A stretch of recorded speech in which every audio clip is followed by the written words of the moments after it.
Bonjour à tous, bienvenue dans le coin de Tsubasa. On poursuit les statistiques des joueurs dans le manga. J'ai été obligé de couper la vidéo parce qu'elle faisait plus d'une heure si je l'avais gardée entière. Donc là, on poursuit aujourd'hui avec les attaquants. Ouais, il y aura beaucoup de gros joueurs. Donc là, je vous mets le lien en haut pour aller voir les milieux de terrain. Si ça vous intéresse, bien sûr, c'est intéressant pour avoir un avis global sur les joueurs par le mangaka. Je vous rappelle que c'est un databook officiel, donc normalement fait par Takahashi, l'auteur du manga. Donc voilà, on va voir les attaquants. On commence par les deux japonais, Yuga et Nita. Et Yuga, qui est quand même l'attaquant vedette du Japon, 22,5. Alors 22,5, je pense que c'est pas mal à 22,5, c'est le niveau de Misaki. Et je trouve que dans le manga, c'est assez ça. On a vraiment Tsubasa, et puis on a derrière Misaki Yuga. Misugi est à part, vous voyez qu'il est même quasiment au niveau de Tsubasa, mais c'est un joueur très particulier, qui est pas toujours là, qui est blessé, qui est malade, etc. Yuga, pour moi, c'est normal. 22,5 qu'il n'est pas plus, parce que c'est un joueur qui est très spécialisé dans un domaine, marqué des buts. Technique 3, tout à fait normal, il n'a pas une technique très bonne. 3,5 en tactique, il n'a jamais rien montré. Créativité 3, c'est vrai qu'il a inventé le Raiju Shoot tout seul, alors que Tsubasa, lui, le Skywing, ça a été. Plusieurs de ses techniques, c'est quand même Roberto, mais c'est vrai que Yuga, en dehors du Raiju Shoot, après, il invente plus grand chose. Donc, c'est justifié d'après moi. 4,5 en physique, c'est normal, c'est un joueur extrêmement puissant. 4,5 en mental, c'est normal parce que, on a vu cette capacité à se battre, à aller s'entraîner pour monter son niveau. Pour essayer de s'imposer, bien sûr, au collège. Il arrive à faire match nul en finale du collège. Il arrive quand même à faire des bonnes choses en championnat italien. Donc, c'est normal. Vitesse 4, c'est une bonne... moi, je ne m'attendais pas à ce qu'il ait 4. Donc, voilà, le mangaka nous explique que Yuga est un joueur rapide. Et après tout, c'est vrai c'est pas du tout un joueur lourd, un joueur puissant, mais lourd, comme, je sais pas, Vulcan, l'attaquant d'Arabie Saoudite. C'est un joueur qui a un gabarit moyen plus, voilà, 1m80 peut-être, qui n'est pas un monstre, mais qui est quand même puissant et rapide. Donc 22,5 pour moi c'est justifié. Nita 20-25, vous voyez par rapport à ce qu'on a vu jusqu'à maintenant, 20-25 c'est quand même bas. Je crois que c'est même le plus bas qu'on a vu jusqu'à maintenant, mais pour moi c'est logique. Nita c'est quand même un second couteau, il est pas mal au collège, mais il se fait éliminer dès les qualifications, il ne fait même pas le vrai tournoi.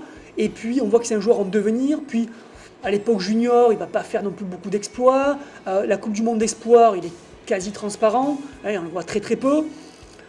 Donc technique 3,25 normal, c'est pas spécialement un dribbleur, c'est vrai que dans les tirs, il fait des tirs assez techniques, reprise de volée. Mais pour le reste, pas technique. Tactique de 75, donc pour Takahashi, Nita est un peu con, apparemment. 2,75, mais bon, quand on voit son caractère, pourquoi pas. Créativité de 2,75, c'est vrai qu'il n'invente pas beaucoup, il a son tir du faucon qu'il a au collège et qu'il va garder jusqu'à Golden 23, même s'il évolue un petit peu son tir du faucon.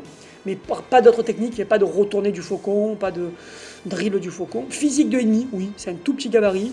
Mental 4, ça c'est vrai que je trouve que c'est assez justifié parce que on voit sa motivation dans le match au collège contre la Nankatsu, comme il se bat pour essayer de progresser, pour réussir à faire sa reprise de volée en plein match, alors qu'il ne la maîtrise pas. Et même dans la suite, dans Golden 23, on voit qu'il va beaucoup s'entraîner pour améliorer son tir du faucon. En vitesse 5. Alors là voilà, on a l'info. Nita, on sait que c'est un joueur très rapide. Et là, le mangaka nous confirme que c'est une fusée. C'est une fusée. Et c'est la note maximum. Donc c'est le joueur. Alors je sais même pas, je crois qu'il n'y a même pas d'autres. Peut-être un autre joueur, on verra à 5. En tout cas, c'est un des joueurs les plus rapides, plus rapides que vous allez voir que des Santana, que des Schneider, que des Tsubasa, bien sûr, ou que des... Alors, hélas, hélas, il y a des absents dans ce databook, il n'y a pas de Larsson, donc on ne saura pas si le Suédois est plus rapide, par exemple, ou moins rapide. Mais pour moi, c'est à peu près cohérent, cette fiche. On passe à Schneider. Schneider, 24,5, pour moi, c'est tout à fait ça. 25,5, c'est Tsubasa, c'est le héros du manga. C'est lui qui finalement arrive toujours à monter son niveau pour gagner les matchs. Derrière, vous avez Natureza, le phénomène, le roi du foot, comme on l'appelle. Et juste derrière, vous avez Schneider, 24,5. Pour moi, c'est très bien pensé. Et vous voyez, Schneider, il est fort partout. Technique 4,5. Alors, technique 4,5, moi, j'aurais pas pensé. Parce que c'est pas l'idée que je me fais de Schneider. Moi, j'aurais mis peut-être 4,5 en physique. C'est un joueur très puissant, ou en mental. Mais c'est vrai qu'en technique, pourquoi 4,5? Bon, c'est vrai qu'il fait quand même pas mal. Il y a le no-fire shoot, hein, la fin de tir. Il est capable de faire des reprises de volée. Il est bon en dribble. Bon, après tout. Tactique 4, c'est un joueur donc intelligent. Créativité 4, c'est vrai qu'il a beaucoup de gestes. Et souvent, il améliore ses techniques. Et en match, il sait, voilà, avec notamment le no-fire shoot pour feinter Wakabayashi. Physique 4, bon, on sait que Schneider est un joueur très puissant à l'image de Yuga. Mental 4, je vais me répéter, mais c'est les Allemands, hein, notamment d'autant plus dans les années 80-90. Certains d'entre vous n'ont certainement pas vu n'ont suivi le foot dans ces années-là, parce que vous étiez trop jeune ou même pas né. Mais je peux vous dire qu'à l'époque, les Allemands, c'était surtout le mental et la force physique. C'est que dans les années 2000 où ils ont changé leur football pour faire un football qui se rapproche presque plus de l'Espagne, avec un très technique, hein, un jeu de passe, etc., circulation du ballon. Ils ont d'ailleurs un peu perdu en mental, je trouve, ce qui des fois leur a fait perdre des matchs. Mais en tout cas, là, pour l'époque, c'est tout à fait logique. Et Schneider, c'est vraiment un battant. Et vitesse 4, c'est un joueur rapide, comme d'ailleurs Yuga. On voit qu'il ressemble beaucoup à Yuga, mais un peu mieux. Pour moi, c'est tout à fait légitime. On passe à un autre gros attaquant. On passe à Santana. Santana, finalement, qui est à un point. Je me rappelle qu'il y avait, je crois que c'est Zawa qui avait fait un sondage là-dessus. Qui est le meilleur entre Schneider et Santana, d'après vous, dans le manga? Moi, j'avais mis Santana à l'époque. Mais c'est vrai que maintenant que j'ai bien relu tout le manga, et là je vois ce que pense le mangaka, je suis d'accord. Je suis d'accord avec la majorité des gens avaient choisi Schneider, et maintenant j'ai changé d'avis. Je suis d'accord que Schneider est meilleur. Quand on voit globalement ce qu'ils font en club ou ce qu'ils font dans les coupes, je trouve que Schneider est vraiment plus percutant. Santana, c'est un bon joueur, mais qui est pour moi qui est pas assez, un peu moins complet. Parce que 23,5, vous avez vu quand même, c'est au-dessus d'un Misaki, hein, c'est très fort.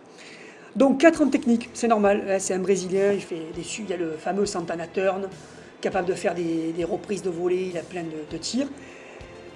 Tactique 3,5, je trouve que c'est bien pensé par le mangaka, parce que c'est vrai que Santana, en match, il a du mal des fois, on va le voir si vous avez vu Road to 2002, enfin lu Road to 2002, ou si vous avez lu même plus loin En La Liga, on voit qu'il a du mal, c'est vraiment l'attaquant.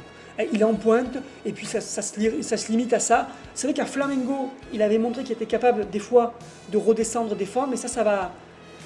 Même en équipe du Brésil, il devient monotache. Créativité 4, c'est normal. Lui aussi est capable d'inventer tous des gestes, de faire le tir arrow shoot, hein, où il se tient la jambe, il bande sa jambe comme la corde d'un arc, par exemple, ou des fois de fusionner le arrow shoot avec le tornado shoot, etc. C'est normal. Physique 5, c'est tout à fait normal. On l'appelle le cyborg du foot. Donc c'est tout à fait normal. Il est extrêmement puissant. Très dur à battre dans les duels, à l'épaule contre épaule et tout. C'est vraiment une des plus puissants. C'est une de ses caractéristiques dans le manga. Mental 3, je trouve que c'est justifié. Je trouve que c'est justifié parce qu'à aucun moment il a montré une capacité à se transcender. Il est très fort là. Quand il domine, il va vous mettre un triplé. Par contre, quand il est dominé, je trouve qu'effectivement, il n'est pas... je trouve qu'il n'est pas particulièrement... C'est pas une mauviette non plus, mais il n'est pas particulièrement fort. Vitesse 4, c'est un joueur rapide, sans être une fusée. Donc 23,5 pour moi, c'est normal. Victorino, hein, je vous ai fait l'histoire il y a peu de temps. Victorino, Ino, donc là on va voir les deux. Victorino, c'est 20,5, plutôt bas. Pour moi, c'est tout à fait logique. C'est tout à fait logique. Il a 3 partout au départ. Il est moyen partout. Sa capacité, c'est 5 en vitesse. Alors moi, je suis étonné quand même que Victorino n'ait pas un poil plus que Nita, parce qu'on nous dit dans le manga que Victorino fait le 100 mètres en 10 secondes. Et ça, c'est exceptionnel. Hein. Je pense qu'il n'y a aucun joueur pro qui fait réel hein, qui fait ça. Hein. Je pense que faire 11 secondes au 100 mètres, c'est monstrueux pour un joueur de foot. Hein, je pense que peut-être un Mbappé, Ronaldo, quand il était plus jeune, peuvent approcher les 11 secondes, mais ils font pas... Enfin, déjà, même 10,5, ça me paraît improbable, et 10 secondes... Voilà. Donc, c'est pour ça que Victorino est vraiment une fusée dans le manga. Moi, j'aurais mis Nita à 4,5, mais bon, le mangaka nous dit que Nita est aussi rapide que Victorino, ou peut-être c'est la note maximale, peut-être que Victorino est meilleur, mais c'est juste qu'ils sont tous les deux au maximum de la notation. Donc pour moi, c'est justifié. Alors Ino, il a un petit peu plus que Victorino, c'est normal, il est meilleur, mais il a quand même pas énormément par rapport à d'autres joueurs, et il a moins que Yuga. Bon, c'est vrai qu'il perd finalement son duel contre Yuga, quand il est dans la RJ7, et c'est vrai que finalement, c'est assez serré dans le match contre l'Uruguay. Alors Ino après va faire carrière quand même à River Plate. Lui, il va s'imposer en première division argentine. Yuga pour l'instant est en 3e division italienne, il n'a pas percé en première division. Mais je dirais que globalement, je suis assez d'accord que Yuga est un peu meilleur. Donc là, on va voir 3 en technique, c'est vrai que c'est un bourrin. 3 en tactique, c'est vrai que pareil, il n'est pas très subtil sur le terrain. 3,75 en créativité. Voilà, il a quand même une bonne note parce qu'il crée des tirs complexes avec le tornado shoot, le double tornado shoot. Mais pourtant, c'est pas non plus un hyper créatif. Physique 4, voilà, c'est comme Yuga ou Schneider, puissant physiquement sans être un monstre comme Santana. Mental 4, c'est vrai qu'il se bat. Vitesse 4, voilà, c'est à peu près comme tous ces gros attaquants qui sont assez rapides. PP, alors PP Léo, on va aller vite. Alors PP 20,25, c'est normal qu'il soit bas. Moi je l'aurais même vu plus bas. Voilà, il est dans les 3 partout, sauf qu'il est assez rapide. Voilà, donc ça veut dire que c'est pas un mauvais joueur, mais ça explique pourquoi il est en équipe du Brésil, PP. Parce que quand même, pour être en équipe du Brésil, même s'il est remplaçant, hein, en général, il faut quand même être bon. Donc c'est logique. Et Léo, alors Léo, ça m'a surpris largement, vraiment meilleur, 22. On l'a vu, c'est quand même une bonne note, et surtout, c'est meilleur que Ino. Il est plus complet que Ino. Alors attention, c'est complet. C'est comme dans le jeu Captain Tsubasa Dream Team, c'est pas l'attaquant qui a le plus de stats qui est le meilleur buteur. Il y a des attaquants qui sont très spécialisés en tir, qui ont une technique spéciale très puissante et qui donc sont des meilleurs buteurs. Donc je pense que Ino évidemment est un meilleur buteur que Léo. Mais en niveau global, Léo est meilleur.